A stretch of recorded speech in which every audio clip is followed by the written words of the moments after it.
And at that time, I was working with some big entities. In that time, I met Tim from Grunt Style. I was working with people like John Burke, Awesome Shit, my drill sergeant said, like all the big entities of that day. And I walked away. And they're like, "Are you crazy?" I'm like, why would you get that far and then walk away? I was like, because I do have my standards. I have my morals. I have what I stand for, not only as a veteran, but as a person. I don't want to hurt anybody. Like what we were doing was helping, but also hurting. And I'm not about that.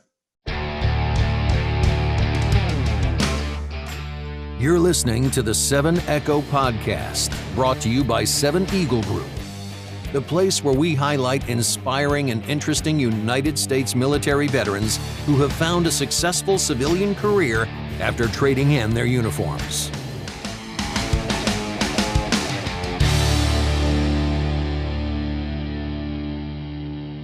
Hello and welcome to 7 EDCO Podcast.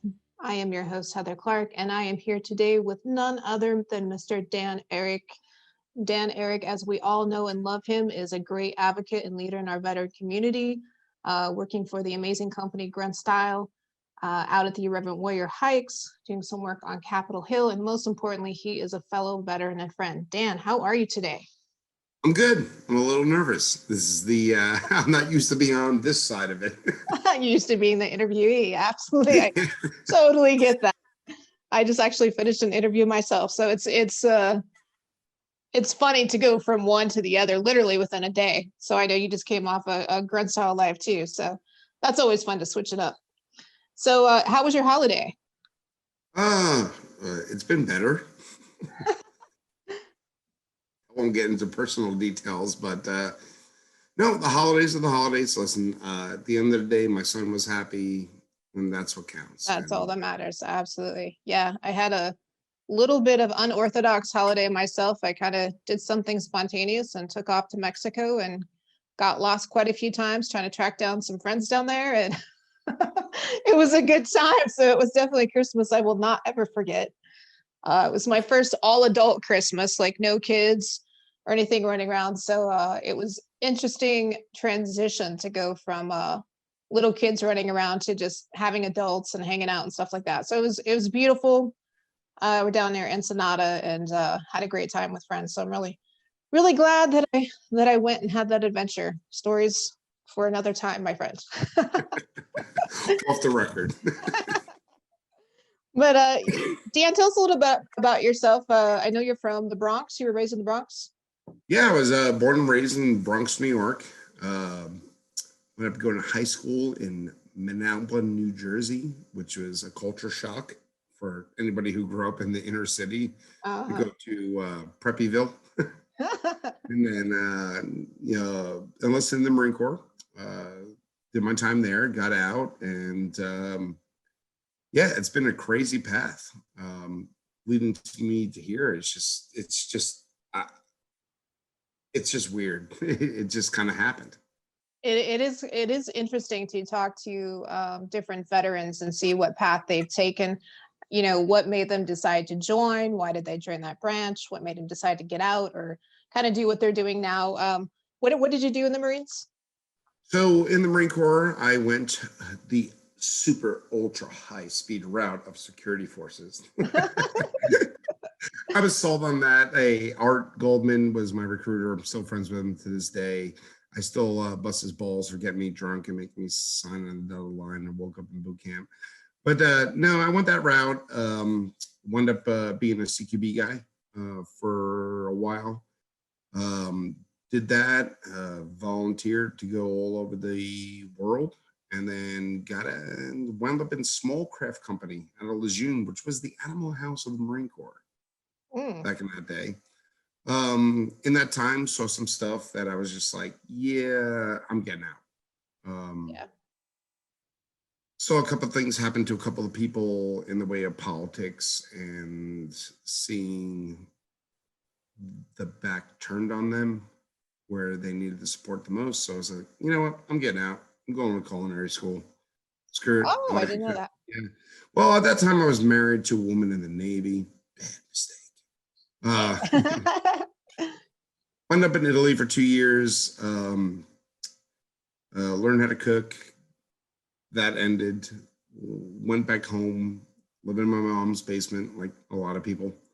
Decided to go to culinary school, and 2 weeks in, got a call from a buddy. He's like, "Hey, I got a job for you." I'm like, "All right, cool. Wait, I'm in school." He's like, "Yeah, this is like 2004-ish," and he's like, "It pays 70 grand a year plus commission." I was like, Oh, "Hmm, yeah, I won't make that in 20 years in the culinary world." So I packed up my truck and was there 3 days later. Wound up becoming a sales and operations manager for one of the largest brick and concrete suppliers in New York City. And in that time, I actually started podcasting. oh, just on your own. So a buddy of mine started a podcast. It was a live slash podcast. I love live stuff just because it's a different entity. It's a different world. And the You energy. always have to be entertaining and on point. And I started helping a friend. Long story short, he's like, "Hey," I was calling in just busting his chops. He's like, "Hey, can you help us with content?" I'm like, "Cool, yeah, let me help you." And then I was like, "You know what? I can do this," and failed miserably. With Fail forward. a couple shows, I did a show with a good childhood friend. Just the time restraints. Did a show with some family. Creative disputes, and then started bringing on some of my veteran friends, and we are having a hoot and a good time. And the comedians that I was working with out of California, it just wasn't jiving. It wasn't the same path. So we split ties, and I started hitting up like all the big veteran entities of that time. One got back to me. I'm not going to name the name because they're pieces of shit. You didn't? Did I say that out loud? Yeah, fuck them. I don't care. Wound up being a great success. Wound up turning that podcast into top 50 and 100 in iTunes for over 6 months Wow. straight. It was the first the space has ever seen in that realm. Unfortunately, in that time, I found out what bullshit that they were and embezzling money. And I'm not getting into that. I'm not going to name any names. I just walked away. And at that time, I was working with some big entities. In that time, I met Tim from Grunt Style. I was working with people like John Burke, Awesome Shit My Drill Sergeant said, like all the big entities of that day. And I walked away. And they're like, "Are you crazy?" I'm like, why would you get that far and then walk away? I was like, because I do have my standards. I have my morals. I have what I stand for, not only as a veteran, but as a person. I don't want to hurt anybody. Like what we were doing was helping, but also hurting. And I'm not about that. I'm not about that life. I don't care. I don't care about internet fame. I don't care about, oh, great, I had a fan page that had 30,000 people on it and I trashed it, within a week. I don't care. It doesn't mean anything to me. So people like Tim and a couple others like, "Dude, you're not quitting. Like, keep it going, man. You got this." Started my own thing, and wound up within 6 months having over 40 live and podcast shows. Wow. On the thing. And my goal was to help veterans get into radio, get into podcasting, get into live shows, because it's so much work goes behind everything. You know that. I mean, you see it now. Yeah, so much work. And it kept their minds occupied, and I was able to help people. Keep them connected to each other. Yeah. Keep them connected, make new friends, keep the mind occupied. Mm-hmm. And always thinking forward to the next show keeps them from thinking about doing stupid shit. In that time, when Facebook Live first started, it was myself and some friends at another entity that jumped on it quick. We're like, "Hey, we can do these shows live through Facebook." We jumped on it. We pioneered it. We were the first ones in the space to do it. Tim caught eye of it. He's like, "Hey, dude," he goes, "Can can you do this from an event? And I'm like, I don't know. We can try. So Grunt Fest 2, Blarney Island, in the middle of the lake with no service or whatever. We pulled off the first live event Facebook live feed. And Wow, it I was didn't know that. successful. Huh. Yep. That's amazing. Yep. And from there, I was linked with the events team, and they started contracting me out to all their big events to do shows, do radio, do live feeds from these events. That turned into, I guess, a 2-year job interview to where like, hey, what is it going to take for you to come work for us? I'm like, I make good money. My son's here, and it was just good timing because at that time my ex was like, hey, we're moving back down to Georgia. And I couldn't afford to keep him back up if I wanted to. So it all just timed out great. So I took the job at Grunt Style and moved to Chicago for 8 months and been down here in San Antonio ever since, almost 4 years now. Wow. Wow. I had no idea that you had that kind of background in podcasting. I know you said you've been doing it for a while, but you really were kind of a pioneer to bring that, especially into our veteran world. We kind Yeah, of it's all kind knew. of crazy. It's not luck. It's seeing, recognizing, and seizing opportunity. And I think a lot of people are scared to do that. Oh yeah, absolutely. They are. They get comfortable, It and wasn't. I It's was one not of those easy. people. It's not easy to leave a 15-year invested union job No, it's not. to chase your dreams, to make your hobby your career. Mhm. And that's exactly what I did a couple years ago too, is I left my government job and I had no idea what I was going to do. But I was like, I'm working for myself, but I'm going to figure it out as I go along. And this last year of quarantine, really just all these opportunities came to me. I wasn't even looking for them. I just happened to be, kind of like you said, you watch out for these opportunities that pop up, because I had a million coming at me at once. And I was like, hey, I can do that one and that one and that one and that one. And then it just was like connect the dots. And it kind of led me into what I think is going to be, well, what I know is going to be a really an amazing year, and I applaud anybody, veteran or civilian, that just takes a leap of faith in themselves, because that takes a lot to do. It's tough, but you know what? It also pushes you. Mhm. Twice in my life, I took a major leap and just went for it. Mhm. But at the same time, as scary as it is, and it could have went either way, it helped motivate me to say, hey, this is it. Like, you need to push yourself. You need to take this opportunity and work as hard as you can every day for the rest of your life, knowing that you could be fired tomorrow.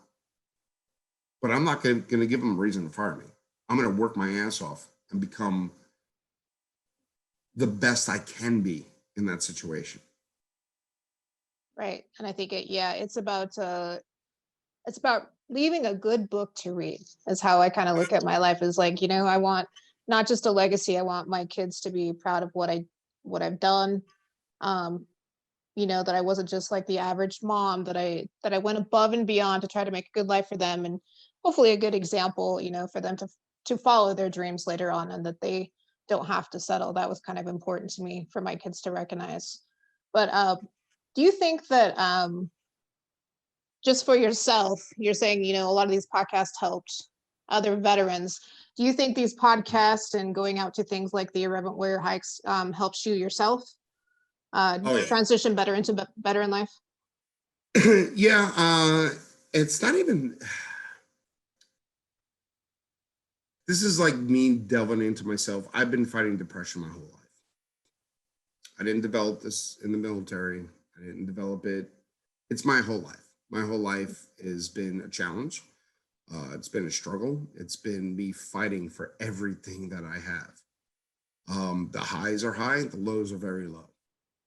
And one of the things I love about the veteran community is, especially Reverend Warriors, is it gives me a chance to give back to people. I get to work with people that I love. I get to meet amazing people. Like these, some of the people I've met are such close family to me now. and that I can turn to, and they sense when I'm not right. Like, okay, great, I'm a forward-facing person for a company. I can't put all my pain out there, but people pick up on those subtle little things, and they're Mhm. like, "Dude, you okay?" I'm like, "No, I'm not," and I'll admit it. Yeah, I have my nights where I am not okay, and it's the battle of depression I found through humor, and I just laugh at life as much as I possibly can. But the people that I've met along the way that have become such great, I wouldn't even call them friends, they're family to me. Like Absolutely. Heather, you and I met what last year, Hmm. and Yep. we're friends to this day. Like, Hmm. hey, dude, what's going on? Yeah. And um, it's that camaraderie and that sense of these people know how to make me laugh because I make fun of myself more than anybody in the world, and they just compound that, and it makes me laugh even harder. A lot of it, yeah, it it changed my life in the best of ways. I can I can second that because I had been without I was also a military spouse before I went into the Navy myself. And so that was my whole chunk of my adult life is all I do was the military. And I didn't have a veteran community for 10 years. And then when COVID hit, even more isolation, thank God, my friend David sent me an irreverent warrior. Hey, have you heard of this organization? We should go to a hike. And so I went, and the first hike I went on is when I met you, and I had such an amazing time. It literally saved my life. Last year, that was like my everything. I was like addicted right away to having that camaraderie, to laughing until literally I cried, you know, um, having the connection in between hikes too. I have a whole new family, and I can't thank that organization enough. And I would bend over backwards for it to help anybody in it or just help the organization in itself. And I'm so thankful for it. And I just my goal now is to get the word out to as many veterans as I can, even if I have to drag them there kicking and screaming. Be like, just give it a chance, you know, just give it a chance. And that's what's great about Grunt Style is, being a veteran business owner myself. I think it's really important, and I mentioned this in an interview that I did last week, where I was the one getting interviewed, is that I had mentioned you as a leader in our community. And I think that our community needs leaders. A lot of these younger kids and stuff are still looking for what they had in the military. And I think, organizations like Irreverent Warriors, the company of Grunt Style itself, it's not just selling t-shirts. You know, they have their finger on the pulse of the community because they're out amongst the community. They can see what we need beyond just buying a product from them, and they take steps and be proactive in doing that. And in fact, when I met you, I think that was the week you literally went from silkies to suits. And Tamara Back coined to that. Sophie's. Yeah. So Tamara coined that, so I'll give her credit for that. But I was like, man, that's like a great description because you literally went from a hike to another hike to Capitol Hill. And so, can you tell us a little bit about your work with the burn pits? Yeah, so I love my position for Grunt Style because you know what? I don't sell shirts. That's another department. I don't. Mhm. Yeah, I mean, it helps fund the company and puts 300 plus families fed, including a lot of veterans. I think right now, like almost 65 to 70% of our leadership positions in the company are veterans, Mhm. which Yeah. is important. I don't sell shirts. I love what I do because I get to help the vet community in any way that I can. I'm not perfect. I have my faults. I'll go out and have a good time with anybody, but where were we? Oh, talking about burn pit when Yeah. you. So that was a pretty interesting week because I went from a hike, then to DC, then to another hike. So yes, I wore my silkies under my suit. Uh, It's gonna happen. So I'm it's gonna like be Superman. See, I got my Grunt Style shirt underneath. It's like a Superman thing. So what we're doing with Burn Pits 360, great organization. Torres family has been in the fight longer than anybody has. They've been in the fight for over a decade now. We were on Capitol Hill with Senator Jill DeBrand's office, along with John Stewart, John Feel. If you don't know who John Feel is, he is of the Feel Good Foundation. A lot of people like, hey, why are you guys teaming up with John Stewart? He's not a vet. What does he care? Okay, John Stewart was also not a policeman or a fireman, but you know what he got? He fought on Capitol Hill for what, $2.3 billion for the 9/11 relief fund. Yep. Yep. He got it done too. Yep. Yes, he did. So what we're working with Burn Pits 360 is the medical data is already there. The doctors are already there. Everything's already there. They just need the funding. So what we're trying to fight for is the presumptive that if you were stationed in an area that had a burn pit, there's no questions asked. You're taken care of. It's a fight because it's a lot of more money that needs to go to the VA. It's a lot more money that needs to go through the DOD and stuff like that. But the money is there. We have slush funds all over the country that can easily fund this. That's never going to be used for what they're holding on to it for. So our big fight is there,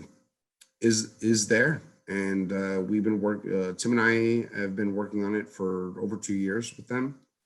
We will continue to work for it. We will continue to bring on whoever we can to advocate for it.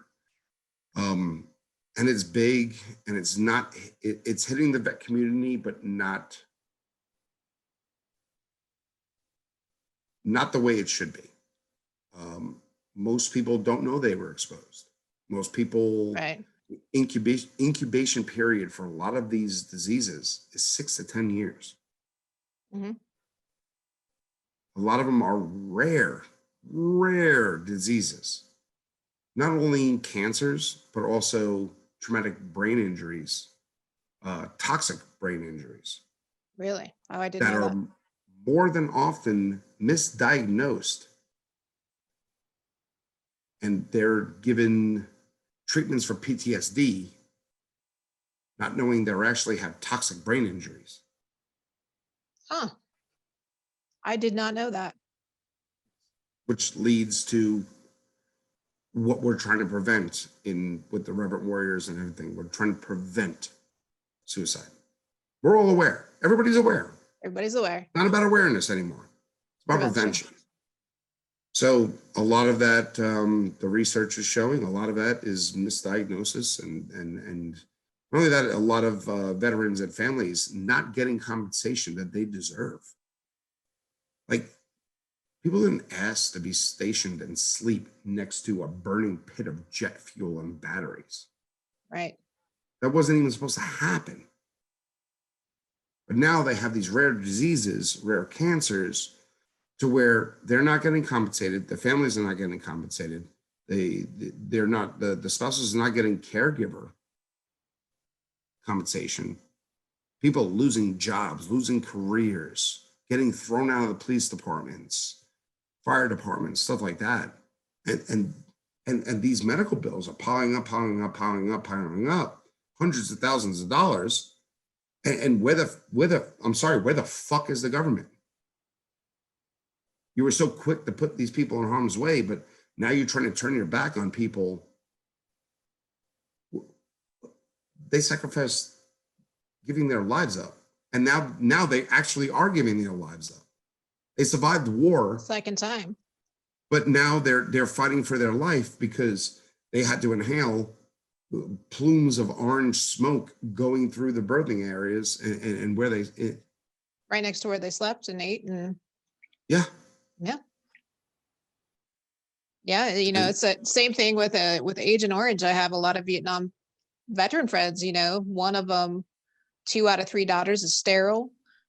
He has a rare form of cancer, and basically was told, well, I don't know what you want me to do. We're still 50, 60 plus years not really recognizing it. And I'm hoping that the Burn Pit Act is not the same case. And it's kind of funny that we had this interview today because we had rescheduled a couple times.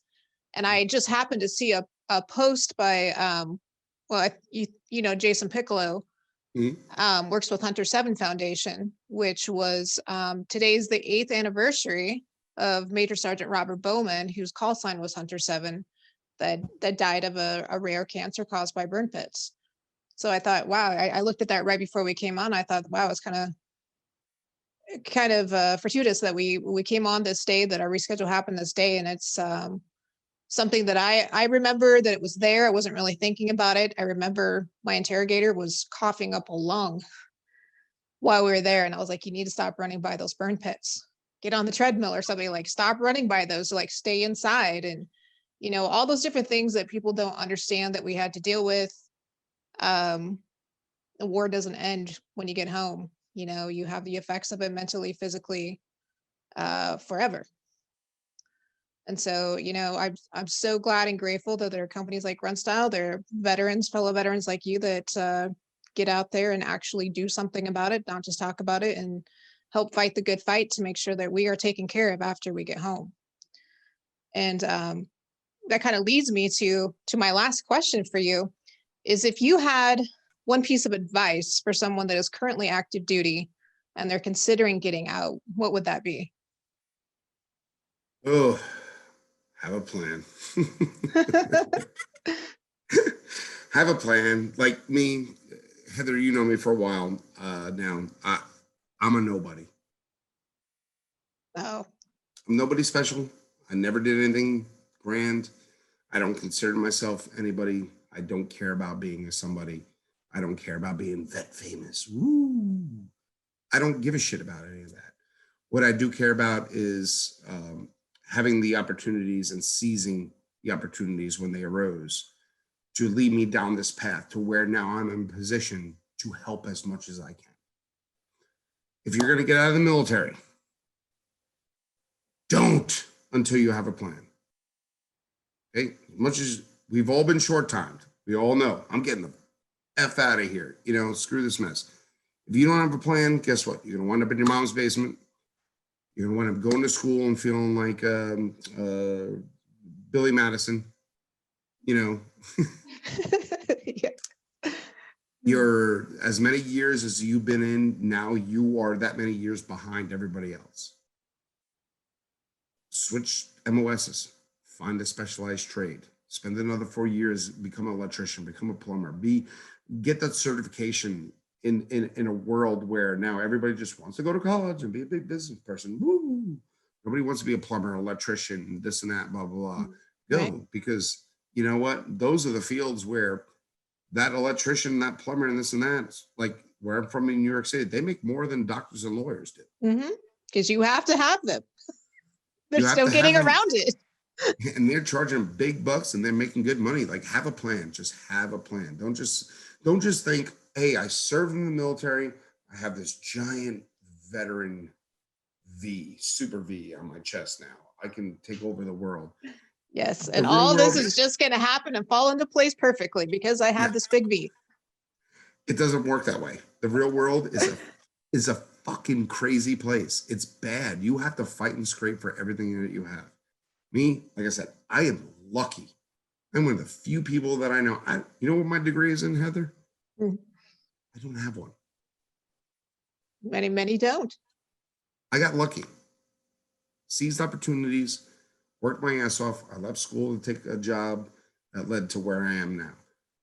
It's not easy. Get your degree, get a specialized trade. Don't think because you get out and you're a veteran that the world, that things are going to be handed to you on a silver platter. Okay.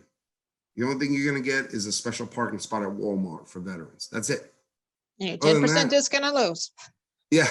Other than that, nobody's going to give you shit. You have to work for it. You got to work for it.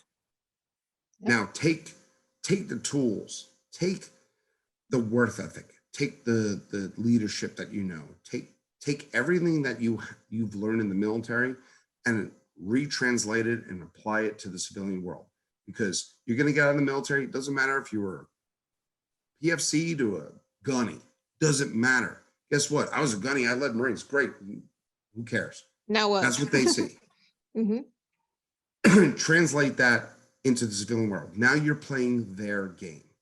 You have to translate what you know and how to be successful and translate it into the civilian game. You're in their world now. Their rules. If you play the military game in their world, it's going to fuck you. I'm sorry for cursing. Am I allowed to curse? That's okay. We have edit. Okay. We have editors. Let's go. It's going to scream. I've seen it over and over and over and over and over again. Doesn't matter. I know somebody who was a staff sergeant, got out, blah, blah, blah, blah, blah, blah, blah, gung ho, yeah. Still can't land a job. Got to play by their rules. Use their rules and their game against them. But the knowledge that you have, strategic knowledge that you have from the military, Leadership, take against that them. with you. Yep. You'll slingshot around everybody else. Just be smart about it. Yep. Yeah, I completely agree. I took an opportunity to go to school while I was in as well. Still kind of a lifelong student, but I agree. A lot of people just kind of do their time and kind of treat it as like a big fraternity, long-lasting party. And there's so many opportunities when you're active duty. You just need to step up and grab them, so that you are financially secure. Excuse me, and that you do have a plan when you get out. Because I didn't really have a great plan either. So I didn't either. I had to fail forward. I was like, I'm going to do my time. I'm going to become a cop. And then I got out, and then I was like, oh, wait, I need that. I need 4 years of college now too. Wait, when did that happen? Like, this is like early 2000s. I'm like, shit. All right. Absolutely. I see where you're coming from. Well, thank you, Dan, so much for being here. I know you have a crazy busy schedule. Thank you for taking the time out to come talk to me today about all the cool stuff that you do and all of the amazing work that you do as a fellow veteran. And I can tell you right now that, Mr. Dan Eric, you are special to me. And we are all so lucky to have you as a leader in our community. And that wraps up our episode today. My name is Heather Clark. This is 7 Echo Podcast, bringing you the stories of fellow veterans so that you too can have everything that you need to build your own veteran network. Until next time, we'll see you later.